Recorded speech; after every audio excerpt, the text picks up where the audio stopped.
Let's get ready for Quentin Tarantino's 9th movie by talking about his 8th movie. Hey, I'm Amy and welcome back, and yes, I'm going to be talking about a Tarantino movie I have not seen. I have not seen most of them. I've really only seen Kill Bill Volume 1 and 2,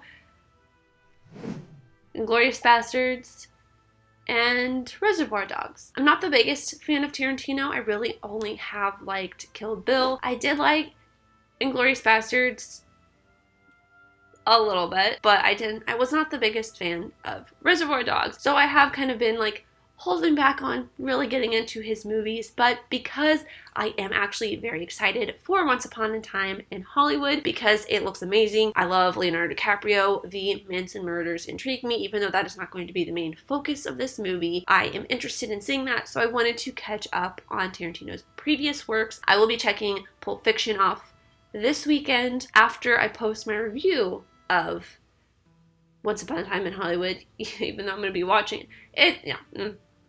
It's confusing, but Once Upon a Time in Hollywood does come out this Friday, so I will be watching The Hateful Eight, or talking about it today, and this intro is so long, let's just talk about the movie. I'm still a little bit sick, so if I do sound like I have a sore throat, that is why, but I probably will not be sick by the time this video goes live. This is recorded a week ago, but anyways, this is a very bloody Tarantino movie, as I predicted. Most people will be like, you don't like Tarantino because of the blood. And honestly, that really doesn't bother me. I don't really care.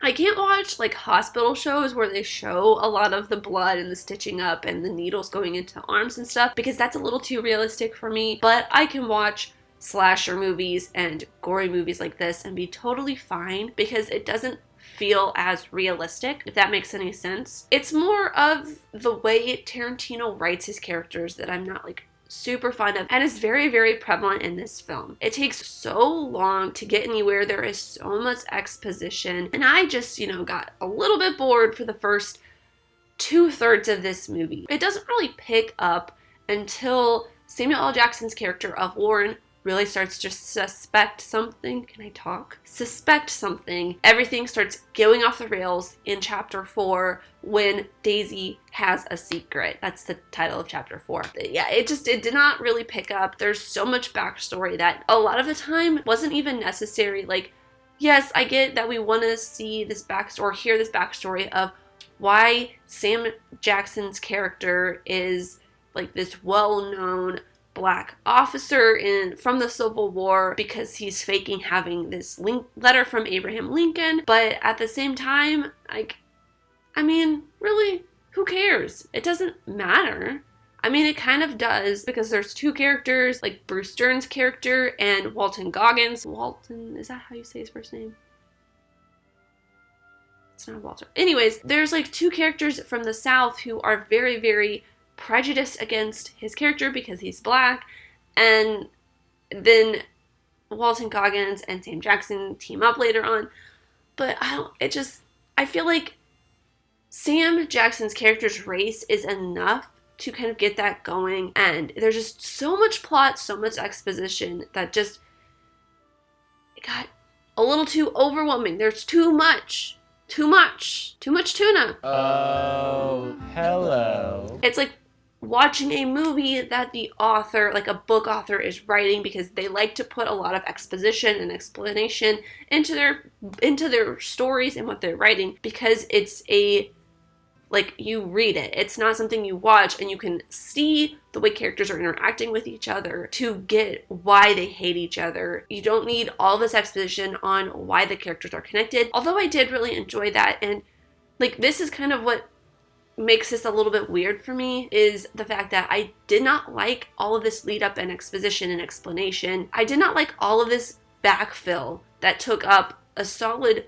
chunk of this movie, but I like the fact that all of this kind of pushed the tension higher and higher and higher once we do realize that there is something going on, there is something up, and it becomes a little bit more like a murder mystery without the murder until the actual murder happens. So it's like this murder mystery, murder, and then you kind of figure out everything at the end, and you kind of have to figure out who's telling the truth, who's lying, all the way up until the very, very end of the film, along with Sam Jackson and Walton Goggins' characters. And all this exposition does lead to giving the characters very interesting introductions and the way each character relates to each other in a previous life or in their future going forward, even though a lot of it is a farce. But that's, whatever, that's part of the murder mystery, which I actually found very intriguing. And because of this murder mystery element, you feel like it could be very predictable. So like when someone poisons the coffee and Daisy sees it, I was like, maybe it's OB, because it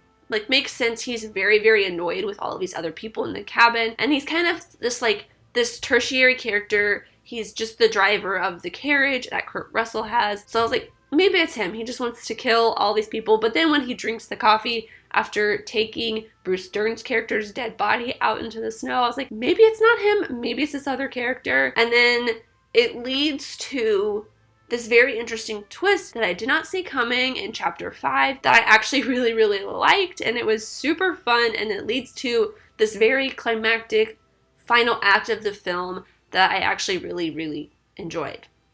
But overall, I probably would not watch this movie again. And when you talk about a Tarantino movie that has females in it like Daisy Domergue, you gotta talk about Tarantino and his history with women in filmmaking, or women in his films. And this movie is no exception to that Tarantino and women filmmaking rule. The only exception I feel, at least in his films I have seen, is Kill Bill. That's the only time he's ever done women any kind of justice in his films. In Tarantino's films, a lot of the time, he uses the females as a way to push the plot forward. They are sort of like a MacGuffin. Actually, in Daisy's case, she is literally the MacGuffin. She is the thing pushing the plot forward, and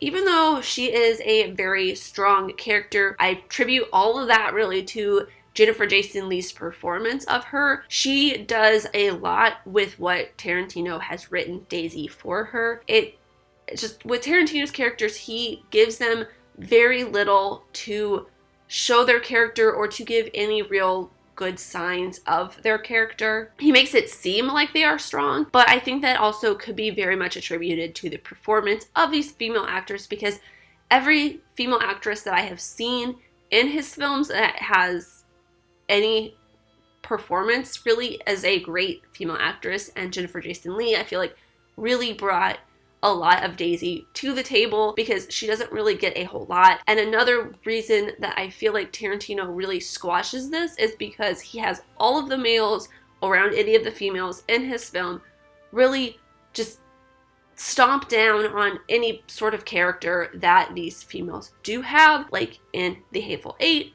they are always abusing her verbally or physically. And even though she is like an outlaw and a murderer and the leader of this gang when her brother dies, it still takes away from the fact that she is this leader of the gang, which, could be very similar to Orin Ishii, Lucy Liu's character in Kill Bill. Gonna make a lot of Kill Bill references in this because it's a perfect example of how to actually do women in film. But he just like, she could be this character that is really great and like lords or controls all of these men, but because she gets stomped on by all of the other men in the film, it just doesn't hold that power, if that makes any sense, really. I don't know, I feel like I'm going in circles, so I might as well just stop. But I mean, let me know your thoughts on The Hateful Eight, what your favorite Tarantino movie is. Let me know in the comments down below. But thank you guys so much for watching. I really truly do appreciate you. Whoever you are, let me know who you are in the comments down below, and let's be friends. If you enjoyed this, leave a like and subscribe if you're new, because I have talking about these movies, TV shows, filmmaking, mystery, all that fun stuff, and I'll see you next time. Bye!